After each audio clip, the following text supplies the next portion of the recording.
What is up, everybody? It's Dr. Vibe here, host and producer of the award-winning Dr. Vibe Show, the home of Epic Conversations. And I'm the host of Epic Conversations. Something's got to separate you from the rest.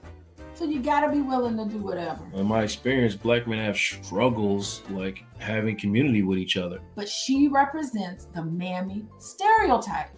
Now that was epic. I needed that.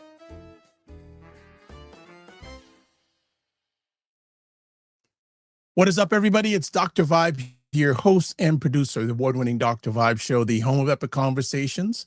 And I'm the host of Epic Conversations, 2018 Innovation Award winner, 2020 Best Podcast News Award winner given out by the Canadian Ethnic Media Association.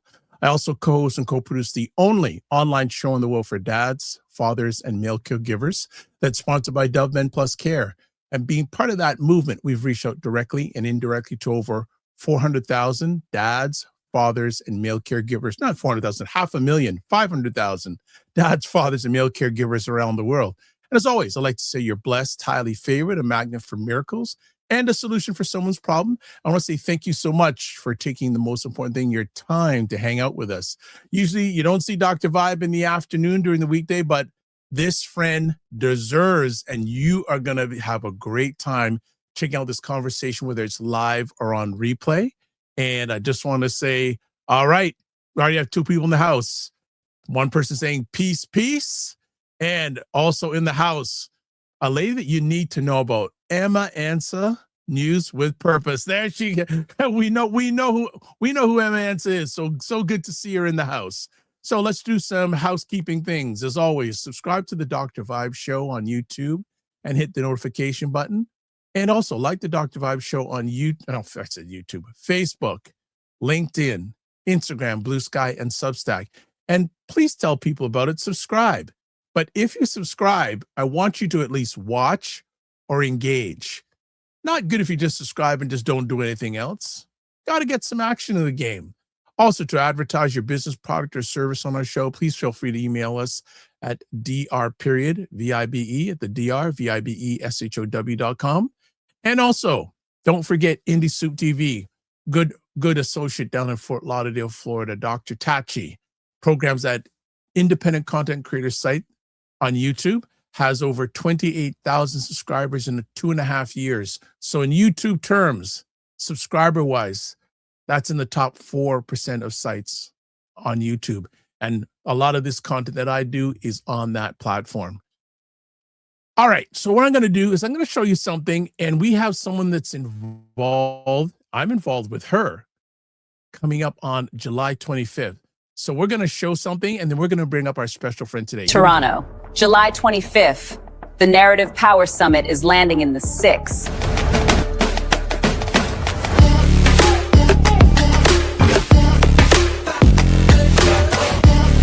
This is about ownership. This is about controlling our story.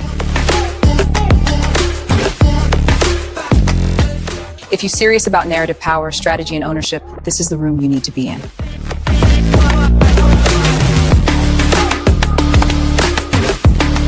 To get your tickets, go to africandiasporanews.org/Canada. I'll see you in Toronto. Yes, we're going to see you in Toronto. You're going to see me in Toronto. I'm honored and privileged to be hosting and also leading a panel discussion at this event, the ADNC Power Summit, Narrative Power Summit. Let me get that correct. I want to get that correct for Emma. I don't want Emma to come and tap me on my bald head. So it's on July 25th in Toronto. Get tickets and find out more information. There's the link there. I mentioned that we have someone that's going to be at that event you need to check out. And I've been watching this lady over the last few days, and I said, it's about time we get Demetra Kaye in the house. Demetra Kaye is going to be part of the Narrative Power Summit, but we have her right here, right now with us today. So good day. How are you? I am fabulous. I am so happy to be here. And thank you so much for inviting me to have a conversation with you. Fantastic. Well, I want to thank you back. And no joking aside, people, we have to thank Emma for making this happen. So Emma, huge thank you for that. Can you just share a little bit with our family about you? Oh gosh, how much time do you have? No, I'm just kidding. Well, of course, I am Demetra Kaye. I'm on my own channel, the Demetra Kaye, on a show on YouTube and Facebook. Of course, you can find me on the African Diaspora News Channel. I am there 3 days a week on my show, 3 days a week, Sunday through Tuesday on my channel, 5 p.m. Central Time, and 11 a.m. Central Time, Tuesday through Thursday on the African Diaspora News Channel. But more importantly, there's a lot of things. I don't know where I start. Well, professionally speaking, I am a public relations professional, where I teach people how to be more verbally and visually appealing. And if you want my services, you can go to DemetraKaye.com, fill out an inquiry, and I will get back to you. Also, I am just a lover of Black people. Not just Black Americans, but all over the world. And I have used my gifts and talents that were born to me from my mother and father and given to me from God to really just speak out, not necessarily about injustices, but to our people in hopes of educating us, along with myself, right? I don't know everything about who we should be, who we used to be, and, who we are now. So that's just a little bit. Well, I love that. There's so many things I want to lightly touch on before we really get into it. We already have something in common, other than being from the motherland. But after I graduated from university, I took a year-long course in public relations. Very interesting, very vast field. And very. I didn't take the traditional approach of, doing the press releases. I can do all of those things, right? But I just feel like there's a lot of people who do not know how to, let's say, interview, right? Just like when you ask me, tell me about yourself. When I work with people, and I'll say that right off the top. So tell me about yourself. And they're, well, I'm like, you don't know? You don't know about yourself? So that's what I help them do, right? And to present, be more visually appealing too, because some people show up on the scene looking kind of, they need some help. Then what brought you into the world of live streaming? And family, please subscribe to her channel. How many times do you broadcast? I asked her that before we went live. How many times do you live stream a week? 6 times. Okay. For 6 days. 6 times a week. Mm-hmm. Yeah. Wow. So 3 on my channel, and then 3 on African Diaspora News Channel, and twice on Tuesday. What brought you into the world of live streaming? It's a funny story, actually. So back in the day, I'd say about 2015 or so, the Honorable Minister Louis Farrakhan, he put out a call to us to not celebrate Christmas, right? So it was down with Santa, up with Jesus. And so I would go around along with my daughter. She was my so reluctant videographer, if you will. She was using the camera phone. And so I would just make videos and say, hey, let's not celebrate Christmas. Let's save our money. Let's practice group economics. And so some of those videos went viral. Now, mind you, this was before live streaming became a thing on Facebook. So when I learned that, now we can live stream, I just one day was playing around in my friend Donovan's kitchen, and I pressed the live stream, and I was like, oh, hello. And the rest was history, honestly. What do you enjoy most about live streaming? I enjoy being able to have live conversations. So on my show, on the African Diaspora News Channel, on my own channel, I do something what I think is kind of unique, is I try to read all of the comments. Now, because my audience is growing a little bit, I don't really like to call them audience. I like to call them my family members because I do love them so much. Now that it's growing so much, I can't read every comment, but I do read everyone's comment at least once, because I really do feel like it's a conversation. So I like to have conversations, and I learn from them as well. It's not just me up here bumping my gums. I get to learn from them. So that's what I enjoy about it the most, the conversation. I feel that we're twin kids of the same mother. From different mothers. I'm the same thing. I love engaging the audience and getting their comments up. So since you mentioned that, we're going to do that right now because we have a number of people that are fans of yours already in the house. So let's look at some of these comments. So first off, and I got to go back because there's so many. So there's a person here, Emancipation with Purpose. Hello, it's great to see you here. We have Brown's Ms. Jones. Is this where Demetra Kaye will be? Yes, this is where she is right now. And then Emma says also Lady D in the house. She gives a blessings emoji to also. And then another comment here, African American, Black American community advocate and global nation advocacy. Wow, you got your family here. Okay. Another one person says inspired. Also says love you all. Love it, love it, love it. We're getting right into it. Lots of, man, you got them here. You got them here. Well, I appreciate them being here. Like I said, they're my family and I love them. And I think they love me too. Well, I have a feeling that's a given that they love you, period. I'd like to know, we're going to go in a little bit deep today about a specific conversation topic, the state of Black America. And when I was watching, I said, oh, I'm so happy that Demetra, because she has such a great scope on this. So my first conversation piece would be, when you hear the state of Black America on March 11th, 2026, what's the first word or image that comes to your mind and why? The first image is, or word is awakening. That's what comes to my mind regarding Black America, because the awakening is really, it's on our part and it's everyone else's part. Because Black Americans, we are so dynamic as we have an interesting history, one that we wouldn't have willingly participated in right here in America as far as the institution of slavery.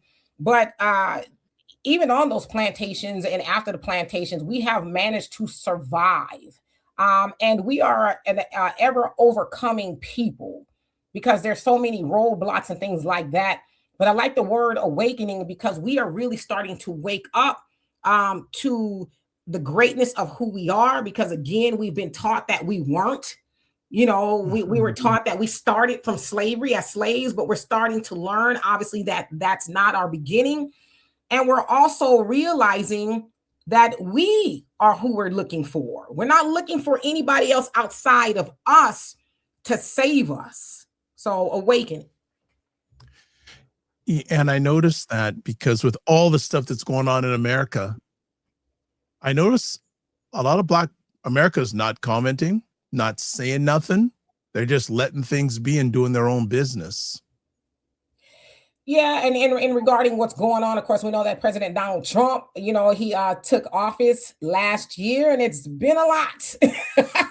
It's been a lot going on. But I guess going with the term awakening, it has been an awakening for a lot of other people outside of Black Americans because, in a sense, we have been going to everybody else's burning building, whatever it was. We are there to help. Here we are to save the day. But then we realize, hey, we ain't got to show up to every fight because every fight doesn't show up for us. And so while we are abstaining from what's going on with the ICE raids and all the other things, it's not to say that we necessarily agree with it. Some of us agree with certain aspects of things, but we're just like, hey, don't mistake our absence for it being just about you. Our absence is now really about us, right? Now, you've heard this term delineation. It means a whole host of things, but from my aspect, it means that we are now concentrating on us because Black Americans, we have to build our own community now. We've been told to do that for so long. So again, from my point of view, it's not about hating everybody else. It's just that, hey, y'all got it from here, right? Nice. Let's catch up with the comments because Demetra wants us to. So Al B. Chill says, definitely here to support Demetra. Don P. Ben Yahulada, I hope I get that right. If not, it's my head, not my heart, says, Salama, Demetra Kaye. I also have here, It's Ernest. Yes. Says, I'm here for you, sister. I'm here for you, sister. Also, Ernest says, which that's what we're supposed to do. Mind our own business until further notice. And Don P says, the awakening is the awakening by the Most High to our true heritage. Them dry bones are waking up. That's right. Ernest also says, we don't have permanent friends. We just have permanent interest. And then also the Black man in America and woman in America has realized that we are on our own. Yeah, and that's the awakening. We have finally realized, because we have been taught that, you know, we have to have all these alliances. Well, an alliance in a sense alludes to a friendship, and when we are friends, that means that we do for each other. But Black Americans have realized, as I said, we really don't have any friends. And as I said earlier on the African Diaspora News Channel, sometimes we're not even a friend to ourselves. So we're awakening to all of those realities. Got it. I have a 3-part question here that I'm going to ask you. And it's not that crazy, but so if you had to give Black America a report card right now in 3 areas: economically, politically, and socially, what grades would you give, and what reasons would you give those grades? Well, if I'm being honest, economically, I'd have to give us an F, because right now we give 97% of almost a $2 trillion spending, earnings away to everybody else, keeping 3% of that. And we do not have the businesses and schools and things like that that we need. So, I mean, just, and these are facts, not mine. I'd have to give us an F. And then you talk about politically, well, we got to get an F there too, because the Black Americans predominantly vote for a party that does not vote for us. That party being the Democrat Party, they do for everybody else but Black Americans, and they can only do that because we give them our votes. And so if you are giving your votes to somebody who is practicing benign neglect of you, you have to get an F. Now, socially, I have that. What exactly socially are we speaking of? That's a good question. I'll let you define that, because I know socially can go so many different ways. So when you hear socially first, whatever way you want to define that, what grade would you give, and what's the reason? So if I go with socially as far as an influence, I would give us an A++++, because we are very influential people, not just here in America, but all over the world. I don't care where you go, you will see the influence of Black Americans. So socially, yes, as far as our influence, we have to get an A+. Okay, good stuff. I knew you'd do that, no problem.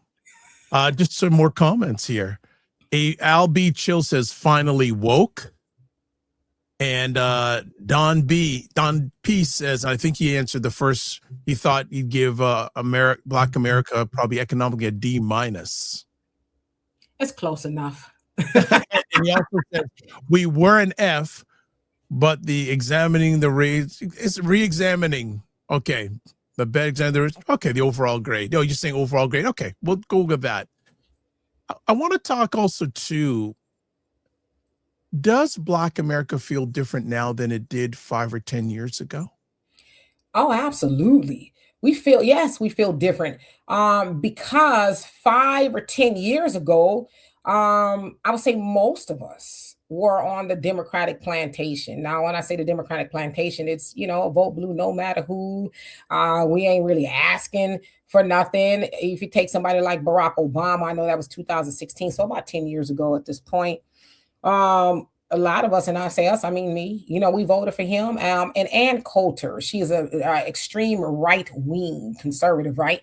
She made an excellent point. She says, Barack Obama ran around saying hope and change, hope and change. She says, but nobody ever asked him to define what hope and change is. And when I heard her say that, I was like, she's right.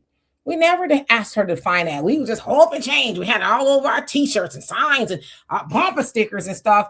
But then we finally realized what that meant. We hoped that the Democratic Party would change their minds about actually doing something for us. So yes, back then we were on a, we shall overcome and, all that. And now we're like, wait a minute, nah, I'm not going to keep showing up for them. They don't show up for us. So, and that's not good for the Democratic establishment, because we are starting to ask questions. And I came up with this, I think I did.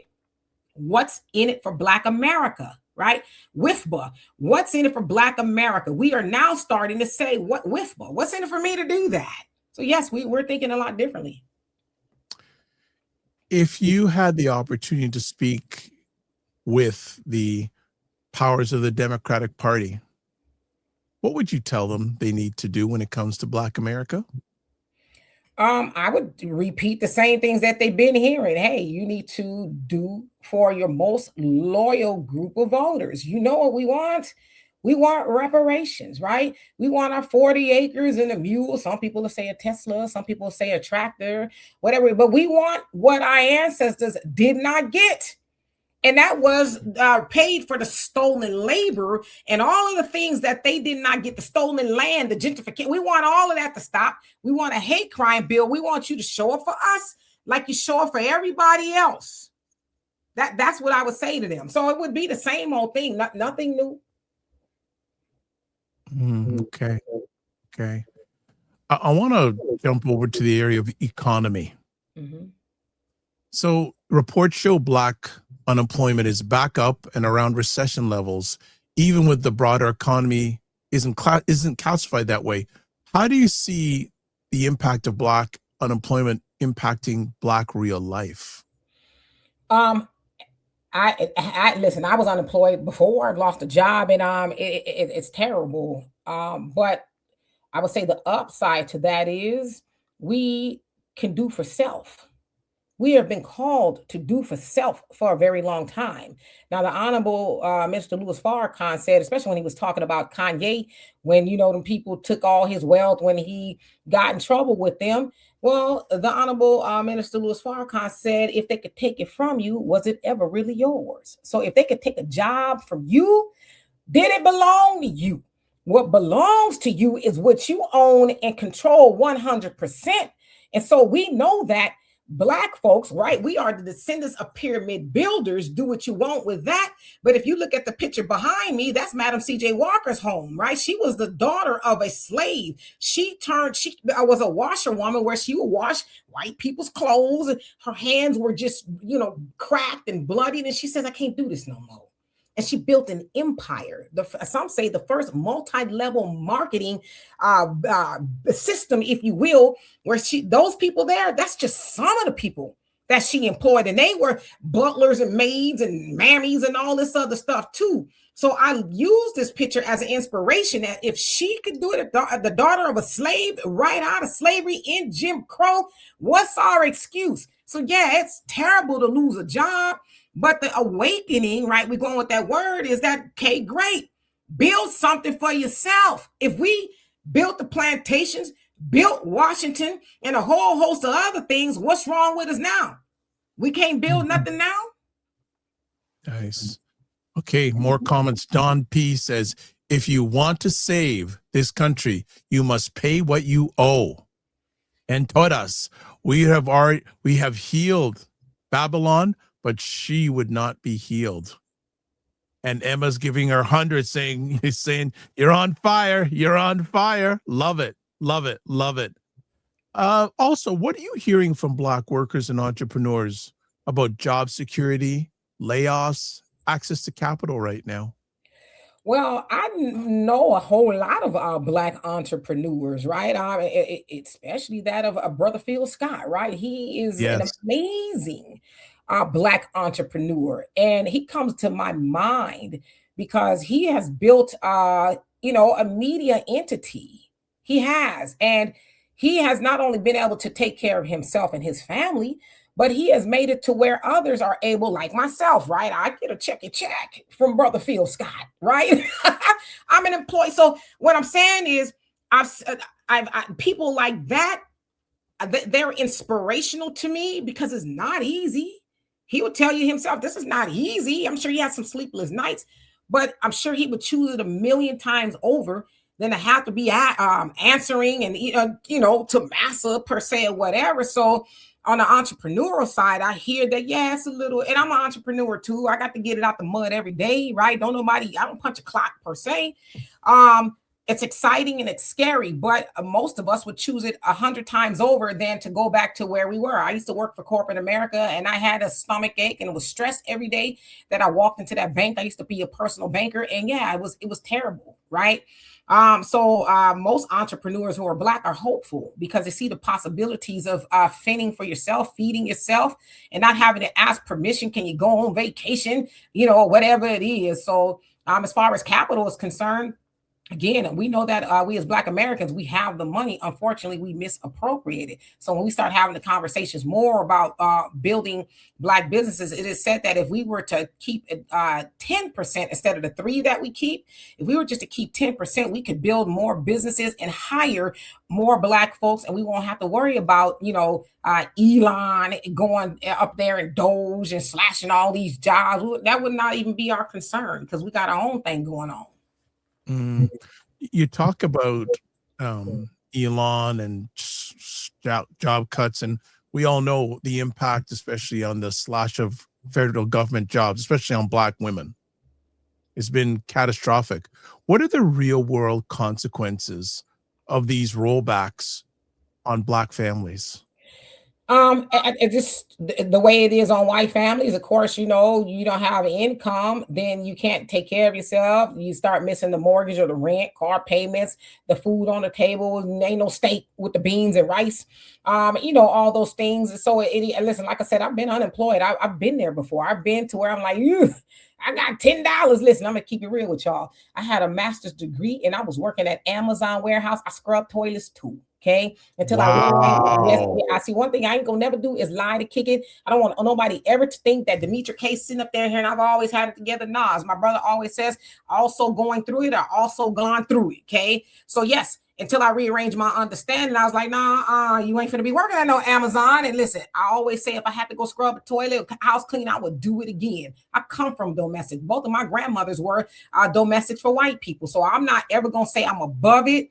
So I know what it is to lose a job, but yeah, so what we do is we rearrange our understanding. You either go get another one or you make your own. And one thing about a Black woman is we are the very most resourceful people amongst them on this earth. Even when we was freed reluctantly off of those plantations, they still came back to get us. Could you watch my babies? Right? Madam C.J. Walker, she created all that. So if we could do it back then, we could do it again. I want to ask you, as you're really passionate about this on regards to Black, what is your message to Black women at this moment in history? My message to Black women is remember who you come from. Remember who you are. See, that's the problem.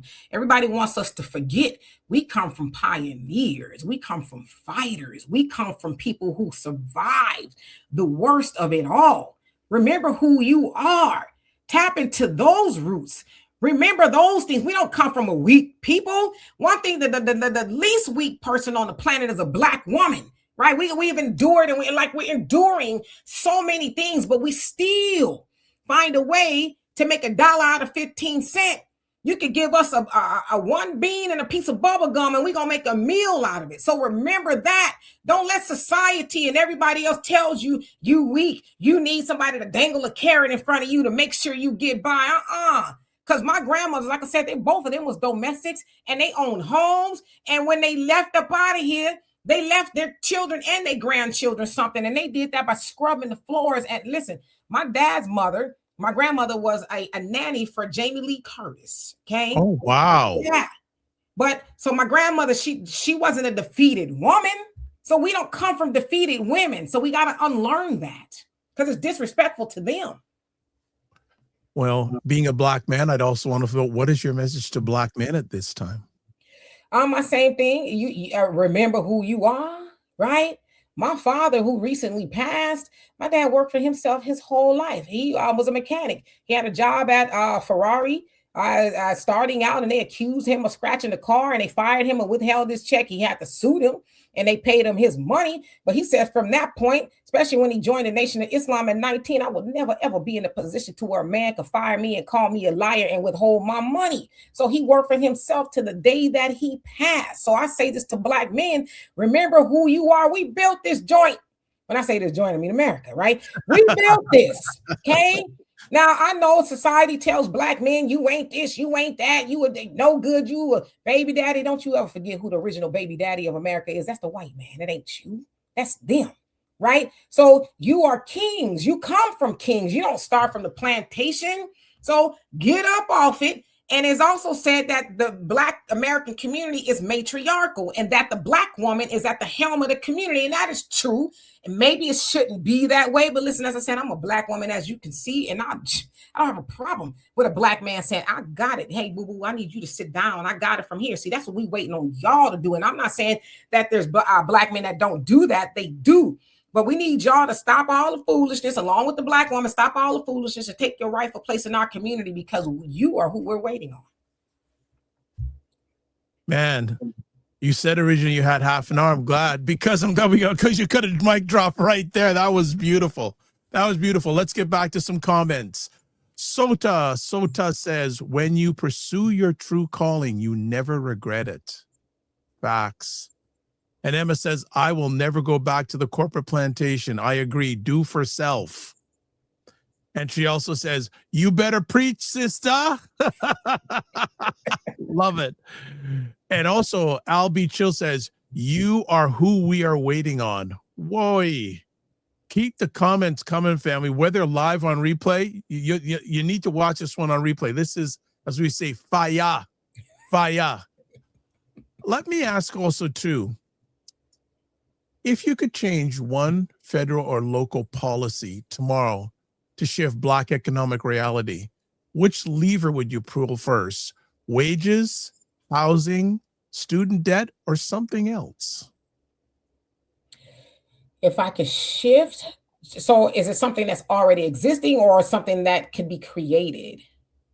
Let's go with what exists. Well, there's not a lot that exists specifically for Black Americans. Anything that has ever been created for us, whether it's educationally, and I say for us loosely, right, financially or anything, it's always been shared. So there's nothing that really exists for us specifically.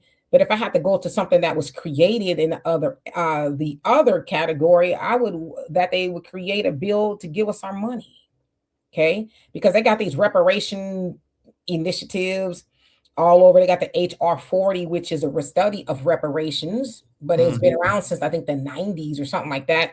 And it's on the shelf collecting dust. Now, anybody who's familiar with the institution of slavery in America, do you need to study that? As I always say, if you know that Black folks were put on plantations against their will and had the most horrible things happen to them from sun up to sundown, that if I just told you those things, I think most people would say, yeah, give them their money, right? But so we don't need a study, we need a check. So if it was up to me, I'd be like, yeah, pass reparations and give them, which is into the trillions, mind you, right?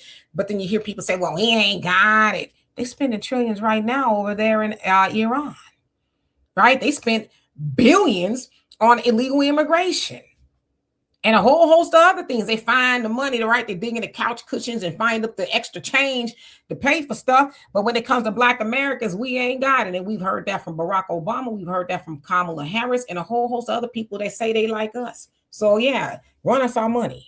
Okay. Al B. Chill says, and you better thank a union member. Demetra gets that one. LOL. Yeah, that's Kamala. You better thank a union member. And also, Bryfor and Jeff says she's right. Oh, yeah, show you right, as Barry White would say. Show you right. She is right.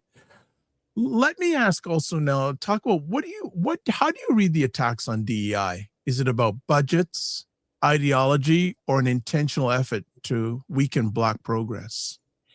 I don't think it's any of those. I think it's about foolishness. That's what it is. I think it's about foolishness. I think it's about red meat to the races, because we know that DEI does not benefit Black Americans. In fact, DEI benefits white women. Black Americans are probably like 5 or 6 on the list. Okay, diversity, equity, and inclusion. Just like affirmative action, it has benefited white women the most, and so they use DEI as red meat rather to the racists to say, oh, we're getting rid of DEI, which is a dog whistle in a sense to racists that, see, this is what we're doing against Black people. It's like, no, you're not, sucker, because that ain't got nothing to do with us, right? But because a lot of us are uneducated and we're so emotional, we think that DEI is about us. It's not.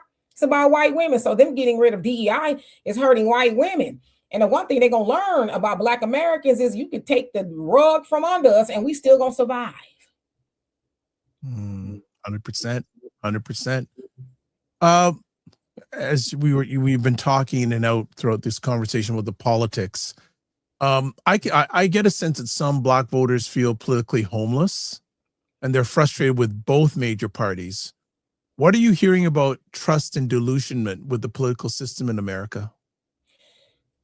So yeah, I've heard the term political homeless before. It's a kind of a new term to me, but when I think about it, it's like, why do we need a political home? I mean, I get it as taxpayers and things like that.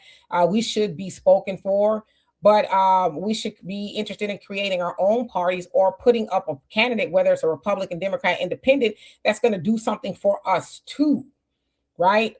So this whole illusion, if you will, about politics, the Honorable Elijah Muhammad said that nobody in the White House is going to do anything for Black people, which is why we got to do for self. See, we are one of the only group of people that are been sold and told that voting is your way out. If you vote long enough, if you vote strong enough, you might get something. Well, we've been voting like this since the 60s.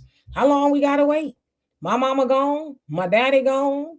But do I got to be gone before we get that? So it's like, how long do we need to wait? So as I said before about Black men, we are who we're waiting on. We don't need a political party for us to walk in our greatness. When we start walking in our greatness, then these political parties will start listening. Got it. Then let me ask, given the rise, especially in America, and especially with this upcoming midterm election, the rise in suppression tactics, digital disinformation, and attacks on teaching history, what does protecting Black political power need to look like now? How do we protect our power? Well, we protect our power, first of all, by not giving it away, right? We keep it. Whether it's teaching history in school or whatever, I don't care what them people teach about us, because they're not going to teach you right. See, we protect it by we keep it. We don't give it away. Give it away, our power says, oh, school system, I need you to teach my Black child about who they are. Nobody else does that. So we keep our own power. We don't concede power to them people, because they're not going to treat us right. They never have and they never will. And we got to stop expecting and thinking that if they do something for us or they teach us about us, then we matter. No, we matter because we say we matter, not because of them. There we go. Then do you know are you familiar of any Black-led organizations or coalition building that give you hope about the future of Black political power in America? Black coalition building? Oh no, so Black-led organizations. Oh. Do you know any organizations or coalition organizations that give hope for the future of Black political power in America? So if it's talking about politics, I don't know of any, because the ones that they say are for us have never been for us. NAACP, CBC, and I know someone say the Urban League and all these other ones. Have they really been for us? If you could go look at any of their web pages or social media pages right now, you'll see them talking more about the ICE raids than they are Black people. So no, there's no political organization right now that I feel hopeful about that's supposed to be for Black Americans. No. Mm-mm. What would an organization that looks effective look like if you have a vision of an effectively run, not only internally, but externally, Black political power base in America? Well, if you say that you are for Black, you have the word Black. I know the NAACP is color, but then if you know anything about the NAACP, they weren't really created by all Black folks. There was some other people that weren't Black involved in that, but I would just imagine if you say that you are for Blacks, you should be for that. These organizations are for everybody but Black Americans. When I say everybody but, I mean everybody but. We don't get a crumb, a leftover, nothing. We see them, like I said, I don't agree with the ICE raids and how they're going about it. I think that it's jacked up, and it is humane the way they're going about it. Now, I do agree if you're here illegally, yeah, you should come back legally, right? But you run around talking about, down with ICE, and you champion more for Latinos, or I'll just say illegal immigrants, because there's a lot of people who are here illegally. You're champion for them, and you ain't got a word for Black Americans who are here legally. I mean, these fools is even, excuse me, but that's just what I think they are. But they run around trying to talk about birthright citizenship means everybody. It wasn't no immigrants here when the birthright citizenship was given out. It was talking about the, I hate to quote Trump, but the babies are slaves. And now our own organizations, they fighting for birthright citizenship for people who wasn't even there then. It's interesting. Let me ask, what is your audience saying about the whole immigration situation? What are their thoughts on it?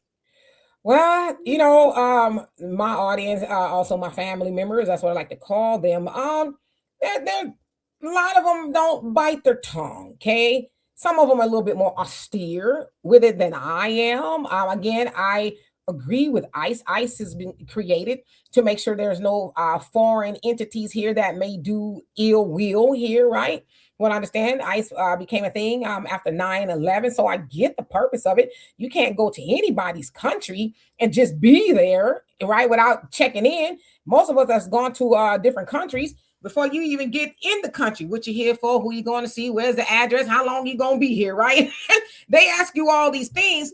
So to think that people should be able to come over here and just stay is wrong. But the other thing is, when people come over here illegally, that hurts Black Americans, because we have seen them get what we have been told we cannot have. So a lot of them, they agree with ICE, right? I agree with the notion of ICE. I don't agree with the actions and, roughing people up, because I don't agree when the police rough us up. But yeah, they don't hate ICE. They're okay with ICE. Yeah. Okay. Comment going back a while back. Hope my co-producer can get it. Brown Miss Jones says, that sister can answer questions in real time. He's very knowledgeable, and you can tell she's a student of truth. Love it.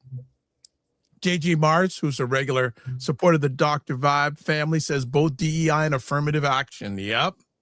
And then Albie Chill says, Malcolm warned us about the fox and the wolf, yet 60 plus years later, we as a collective are still emotionally attached to the blue and the red instead of relying on us, the Black. Sota says, I read this years ago. The only power someone has over you is what you choose to give them. This is why I can relate to Demetra Kaye and others who think the same. Another person here. Hey to the host and my girl, Demetra, mods and chat. I just subscribed to your channel. Wonderful. That's what I'm talking about. And make sure you support and watch and engage like you are here. And JG Mars says, I'm a part of Demetra's audience. She speaks the truth. Yes, I was watching Demetra yesterday and I saw you on there, JJ Mars. So good to have you here also. And we also have, what about our rights? Yeah. What about our rights? Excellent. Okay, let's continue on. This is Fast and Furious, and time is beginning to run down really quick. Let's talk about the latest reports say the digital divide is widening again. Cuts to broadband programs, school Wi-Fi, and equity initiatives. How does that shape the opportunity for our Black students and our Black workers? So you said as far as the internet is shifting? Yeah, so the digital divide, because many years ago there was this phrase, the digital divide. Those who had access to tech and those who didn't. And it looks like it's happening again, especially with the world of the tech bros. How is that impacting, in your mind, opportunities for people like you and I? Well, I don't know. I mean, I'd imagine if you live in an area and you needed the internet, and you need the internet, I guess, for everything, even to watch TV now, unless you have the rabbit ears or whatever.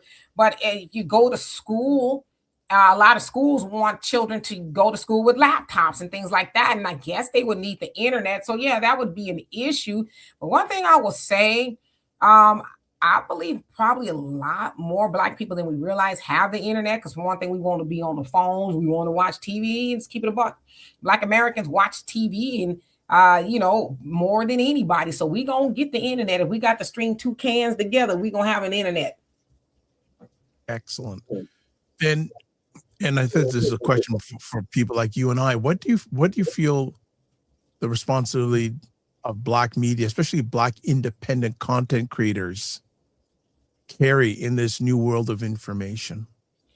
Well, that's something that's very passionate to me, is to make sure that we as Black folks in this space, we are honest in our reporting as possible. Like I always tell people, I will never lie to you. If I do, it's not on purpose. And if I do, I want to be corrected, right? I'm not one of those people sit up here, you can't tell me what to do. No, if I'm wrong, let me know, right? And I will, do a 180 from that and all of that. But we have a duty, we have a responsibility to be honest, and let's keep it real.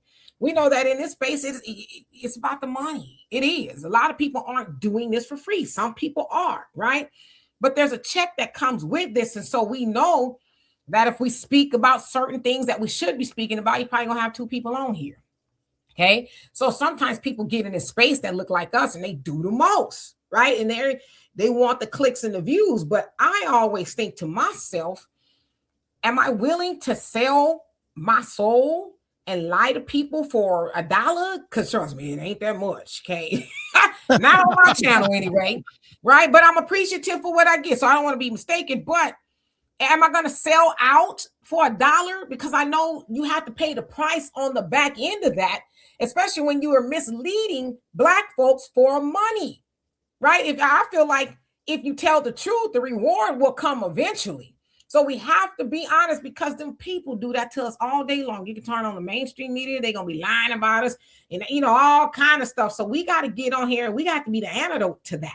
We got to speak. And I hate the word. Well, I don't hate it, but truth to power, because it's so watered down now, right? Because it's like, what does that mean?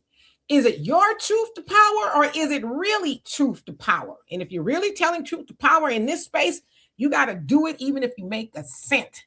Okay, or if you don't make no money, it is your duty to be honest and tell the truth. Nice.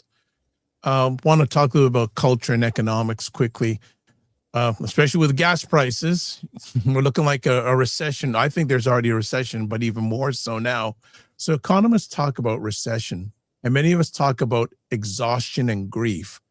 From your lens, how is this moment affecting Black mental health and our sense of possibility? I don't know if it's necessarily having an effect on, well, listen, I'll say this. Black Americans are always affected. I don't care if it's a war, it's the economy, it's a recession, depression. We always affected, but guess what? We figure it out. And I think that's the beautiful part, especially about Black Americans, is because we've been up against it for so long. When things happen, it hurts, but we're like, oh, we've been through this before.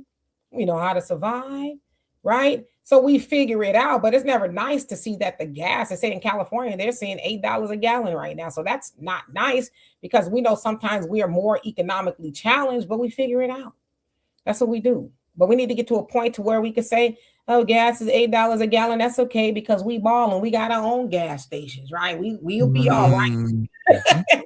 Mm-hmm. Mm-hmm. So Ernest says Black politicians in America are just head figures that don't serve the body of people they're supposed to represent. That's the same here in Canada, Ernest. Don't worry, it's not just a U.S. thing. It's a North American thing, at least. What do you feel are the role of churches, grassroots organizations, and mutual aid networks playing in the formal assistance for Black support? What role, are these organizations doing? I know, it's a general statement. Do you feel they're doing what they need to do, or could they be doing more, especially the Black church? Ooh, that's a 3-hour conversation. That's why I want you back every once in a while. Well, as far as the black church, the black church is not doing what it used to do. Okay. And I would just probably say this about most churches, but since we're talking about the black church, see, the black church used to be where the parsonage, that's where the pastor and his family lived, right? It was right next door.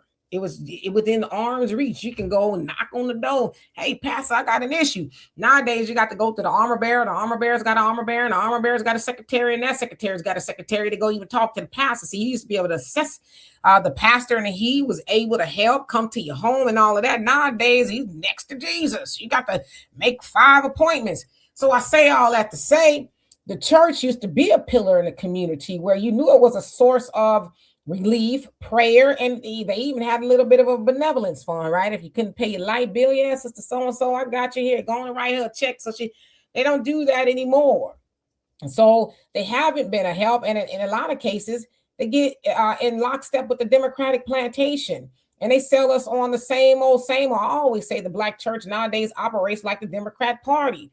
Just hope and pray. Like, nah, we need the Reverend Ikes, like back in the day, when he would preach about prosperity and what's wrong with you, use this, you can have anything you want type of thing. But they, they keep us, they have to, because in the black church, if they wake up the congregation ain't going to be there, because in the congregation is like, oh, you mean to tell me God has given me everything I need? I don't need to come here and listen to doom and gloom for 2, 3, 14 hours if you're in the black church about how if you just keep on holding. Nah, you need to tell these people God has given you everything that you need. See, the church don't operate like that no more. They keep us subservient and bowing down to a God that we have never met, right? And they don't teach us that we are gods. God says, if you're made in my image, then we must be a God. See, that's blasphemy in a lot of places. But see, if you have people thinking that they are gods, then you might have them thinking that, hey, I got the ability to control my life, with the help of God. So the black church, in a lot of cases, especially now, has kept the black community subservient, and it's not right, because that's not the will of God. Got it. So Albie Chill says, especially the Demorats, they have mastered the art of selling emotions to the Negro. And Arnaba says, greetings, Dr. Vibe, Demetra, and family. Good to have you here. Good to have you here. As we start winding down, because I know you got a lot of things on the go, some final conversation pieces. If Black America is in a state of emergency, as some leaders say, what does an emergency response look like from our communities, not just our institutions? Well, the state of emergency is you got the SOS. You have to save yourself. We have to learn to save ourselves. We used to. Especially here in America, our ancestors left those plantations with nothing. The slave master is saying, well, I'm going to miss you. He going with a boatload of money. All the money we stole from y'all, here's some food, here's some, they put us off of those plantations reluctantly with nothing. And our people built this. Our people built the Wall Streets, the Slocums, them Allensworth, the Rosewoods, all you name it. There was 1,200 black towns in America, right? That we built right off the plantations. So nobody was doing anything for us. We saved ourselves so we could do it then in the worst conditions ever. We could do it again. Nice. Someone says here, abandoning conventional infrastructure, community organization, butcher, baker, candlestick maker, solving civic infrastructure internally. Nice. Good stuff. Then where should Black America, in your mind, be directing our energy in the next 12 to 24 months? Building Black businesses, organizing around specific policies, shifting how we spend our dollars, or something else? I think first we should rethink how we spend our dollars. You got to start there, because if you don't have no money, nothing else matters. We cannot influence policy. We can't buy businesses or build them if we don't have the money. So we got to stop giving 97% of our money away. Stop that, right? Keep it, save it. We talked about this yesterday on the African Diaspora News Channel. Save our money. right? What's the need versus needs versus wants? Buy the things that you need, and sometimes some of the things you want. That way, for the money you saved, you can say, hey, I can invest in a Black school. I can invest in Black media, right? Like the Dr. Vibe Show, African Diaspora News Channel, the Demetra Kaye Show. We can do those things, and we can build our own entities, and we don't have to think about hoping and praying that somebody outside of ourselves is going to do something for us. See, when you got the money, you start keeping the money. They start saying, oh, just like they did before the civil rights movement. Oh, they got their money. Let's give them some civil rights, because it wasn't about us. It was about the money. And they've been having our money ever since. Arniba says, that's right. Matthew 5:48 says, be perfect as God. This shows us who we really are. But the preachers never teach on that. Okay. And Sylvia says, Black business need a strong networking system. Well, I would just add it. We got to make sure our net is working. We got to make sure that. We'll close on this then. What are 3 concrete actions someone watching this can take this week, wherever they lived, to strengthen the state of maybe not only Black America, but the Black world? Well, I always say this. You cannot go save the world until you save yourself, until you save your family. Many people, especially doing what we do in this space, they out there preaching to everybody else. They talking to the world. And it's like, okay, great. Have you talked to your mama, your daddy, your kids? Have you talked to them at all? Do they know how to do all the things you're telling everybody to do? So I say that to say we should be having these conversations with our family first. See, I can't talk to everybody else if I'm not talking to my daughter. I tell people all the time, if I needed to take a vacation, I say, hey, I told my daughter, can you sit in my seat and do this? She could do this, because it means nothing if my own daughter cannot do and mirror the things that I'm talking about. So I'm saying start with your family first. If we start with the family on an individual basis, then the community kind of solves itself, right? So if we're talking about group economics, up United Nation, accomplish what you will, do for self in our own home, saving money and investing in Black businesses, then that's just kind of the way it's going to go for the Black community. But I think we're thinking too large sometimes. Not that I'm a pessimist, but we're talking about going to build these organizations. Hey, how about we save some money in our home first? Then we could talk like that. It all starts at home. All starts at home. All right.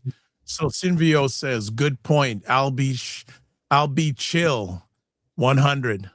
Ernest says, Black people want substance for their vote, just like everyone else that participates in the political process. And Brian says, and they'll be using every mechanism that seems like an elegant solution, whether implicit or explicit, to interfere with that. Wow. This has been a fire hour. This has been a fire hour. Want to say thank you so much for taking the most important thing, your time, to hang out with us today. It has been my pleasure, and please invite me back. I cannot wait to see you at the ADNC Power Narrative Summit, along with Sister Emma, Brother Phil, Brother Theo, everybody. I just cannot wait.